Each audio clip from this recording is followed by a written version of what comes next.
Welcome back to the channel, my friends. Warhammer Man Studios. I'm Warhammer Man, and today we're taking a look at the Meta Watch. This video is sponsored by CMO Games. More on that later. Warhammer 40,000 Meta Watch. Dispatches from the Tacoma Open. So we have a recent tournament completion, 400 players, and we're just going to take a look at how Games Workshop did with basically balancing out the top factions. Last weekend saw the first major tournament using the new edition of Warhammer 40,000, the Tacoma leg of the U.S. Open Series. Almost 400 players made their way to Washington State in the Pacific Northwest to participate. This was one of the first times we've had a chance to see the new game in action at a large-scale event. Stu from the Warhammer studio was there as an honorary Lord Solar to oversee proceedings, and we've got the interview dispatch from the tournament floor. So there is about a 30-minute interview, but we're going to go ahead and just take a look at the highlights in this article here. While current popular factions put up a strong showing as expected, some eventualities had not been foreseen, not least the fact that the Adeptus Custodes finished first and second. Their prodigious durability and close-range combat skills gave them significant edge when wrestling over objectives. And with mortal wounds being a favorite tool in the arsenal of the Aeldari and Imperial Knights, the Custodes' Aegis of the Emperor detachment ability paid for itself 10 times over. So very interesting, as the boogeymans of this edition so far had been Aeldari and Imperial Knights, and Custodes are obviously very good, very strong, very durable, and also have protection against mortal wounds, which is a lot of the output coming from Aeldari and Imperial Knights. So we see basically the actual meta kind of shaking out and balancing itself, in addition to the changes that Games Workshop made. And a lot of people were saying that the changes haven't been enough to Knights or to Aeldari, but here we see the Custodes actually emerging as the most powerful faction, not only in first place, but also second place as well. So let's take a look at the winning list here. And it's pretty simple, pretty basic, and nothing crazy here. A lot of times when you see Custodes winning, it's with a bunch of forgeworld units, a bunch of tanks and dreadnoughts and all that stuff. This is a super basic army list.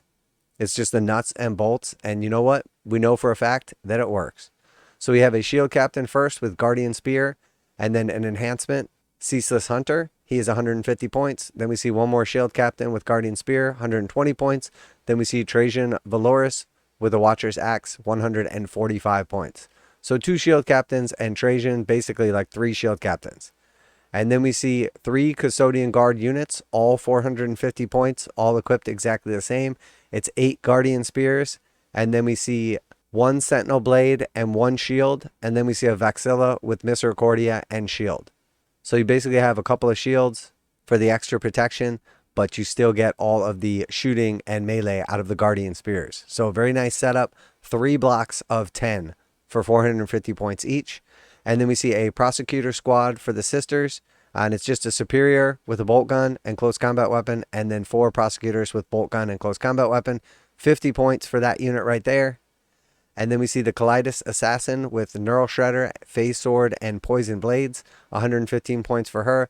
Kalidas Assassin is pretty cool. She shows some disruption, also affects your opponent's command points, can make them cost more. And then we see 2 Exaction squads, 35 points each. They have a ton of equipment, but there's really nothing special going on here. They're basically just like backline objective campers. And actually, the list might not be quite as good, but you could actually ditch one of the Prosecutors who is 10 points, and then you could just upgrade the 2 Exaction squads into 2 more Prosecutor squads. So you would basically just have 3 identical Prosecutor squads of 4 models for 40 points each, instead of 1 of them and 2 of them. And the main reason I bring that up is because currently the Adeptus Arbites, the Exaction squads, are extremely hard to get. So I'm sure at some point in time they'll be back in stock. They are probably slightly better because they get 1 extra wound. There's 5 models in each of these squads instead of the 4. But realistically, this is a list that anyone could build.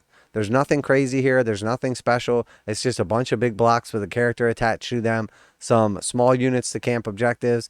It has very little speed. It has no vehicles. And somehow managed to take out the Imperial Knights that everyone was super scared about. And then, of course, the Aeldari as well. So when it's all said and done, I think a lot of times what looks scary on paper and what people are afraid of in their local meta or their local scene, when you compare that to actual reality, it paints a completely different picture. And I think a lot of times that's why it's good to like sit back and see how things actually develop. Now, do I think that the changes Games Workshop made were good? I definitely do, and I was all about those changes. a matter of fact, a lot of the changes to Aeldari and Knights I actually recommended in advance, so it's great to see that a lot of people were thinking, including Games Workshop, the same stuff I was. So that being said, let's finish up this article and see what they had to say. Now a quick message from today's sponsor. CMO Games has been selling Games Workshop products online for over 20 years. They carry the full line of Games Workshop products, including Warhammer 40,000, Age of Sigmar, Necromunda, Blood Bowl, paint tools, and more. Almost all Games Workshop products are priced at 15% off MSRP. CMO Games takes pre-orders for most Games Workshop products released at their earliest date possible. 12:01 a.m. on Saturday, they go live. Most of these pre-order products are also priced at 15% off MSRP. CMO Games offer free shipping in the US 48 with an order of $50 or more. Their customer service is top-notch and they ship most orders within 24 hours. Visit CMOGames.com using the affiliate link in the description and let them know that you heard about CMO Games from Warhammer Man. Now, back to the video. The winning army list made great use of the Agents of the Imperium to squeeze some cut-price bodies into an otherwise points-heavy faction. Exaction squads are ideal for holding backline objectives with their respectable 4+ saves, and come in at just 35 points for 5, less than the price of a single custodian, which stands in stark contrast to the huge 10 model custodian guard icebergs that proved impossible to shift. Finally, the Calidus assassin crept in to sow discord through opponents' command networks, using reigns of confusion to deny access to critical stratagems by increasing their cost.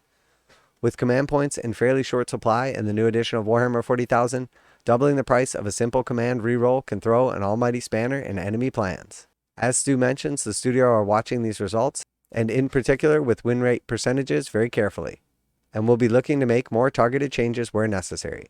The changes to Aeldari Fate Dice has already made an impact, as have points increases for overperforming units. Underperforming factions are definitely on the list of attention soon, so watch this space. So yeah, very cool. I think, honestly, this is a great result. This is what we want to see. Whenever you can see a faction doing well, now obviously Custodes are sort of an outlier from most factions, but you see there's no forgeworld in this list whatsoever. All of these units are pretty basic. There's no like crazy tricks or anything like that. It's just good list building with strong, durable units and good play.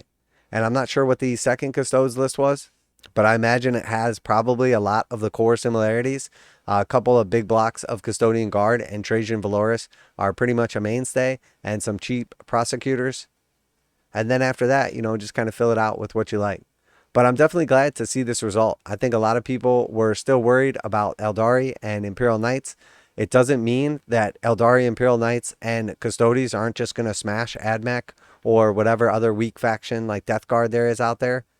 So there's definitely still some changes that need to be made. But I think it's important that they bring the top people down a tier and then the bottom factions up a tier, and just kind of everybody meets in the middle. Because the problem is, if you always just buff the people on the bottom to catch up to the people on top, you end up with that power creep that was just so bad in 7th, 8th, and 9th edition. And that's the last thing we want. So hopefully as the codexes come out, as we do get more rules, we get points and rules changes, Games Workshop is able to balance everything without getting that massive power creep. So yeah, very cool. If you haven't watched the actual article itself, there's a link in the description. It's about 30 minutes long, but covers a lot of the same stuff we discussed.